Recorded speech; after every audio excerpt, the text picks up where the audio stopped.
గురువుగారు ఆది గురువుగా పరమ గురువుగా దత్తాత్రేయుని ఆరాధించడంలో ఆంతర్యం ఏమిటి? మామూలుగా అందరూ చెప్పుకునేది గురువారం నాడు స్వామి అవతరించారని, గురువారం గనక గురువుగా పరమాత్మని భావన చేశారని. సాధారణంగా ప్రతి భగవంతుడి యొక్క అవతారాల్లో కూడా విద్యకి, జ్ఞానానికి, తత్వస్థితికి సంబంధించిన అవతారాలు ఉంటాయి.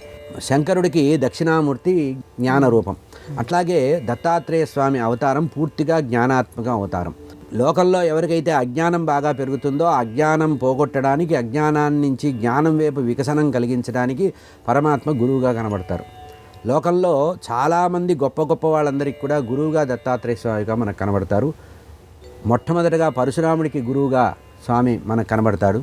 ప్రహ్లాదుడికి గురువుగా కూడా స్వామి మనకి చరిత్రలో, పురాణాల్లో కనబడతారు.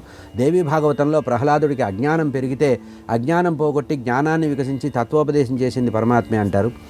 కార్తవీర్యార్జునుడికి కూడా భారతంలో ఉన్న కథ. కార్తవీర్యార్జునుడికి అహంకారం పెరిగి యమదగ్ని కుమారుడు పరశురాముడితో విభేదిస్తే అప్పుడు అతనికి శక్తి కావాలని చెప్పి పరమాత్మ గురించి తపస్సు చేసినట్టు దత్తాత్రేయ స్వామి కోసం తపస్సు చేస్తే దత్తాత్రేయ స్వామి జ్ఞానాన్ని, తత్వాన్ని ఉపదేశించినట్టుగా. అట్లాగే అలర్కుడు అనేటువంటి మహారాజు అలర్కుడు అనేటువంటి చక్రవర్తికి జ్ఞానాన్ని బోధించినట్టుగా కనబడుతుంది. సర్వకాల సర్వావస్థల్లో జ్ఞానాన్ని వృద్ధి చేయడానికి పరమాత్మ గురువుగా ఉపయోగపడ్డారు కనుక గురు దత్తమూర్తి అని లోకంలో వ్యవహారం. అనేక మంది పరమాత్మ ద్వారా జ్ఞానాన్ని పొందినటువంటి సందర్భం మనకి కనబడుతుంది.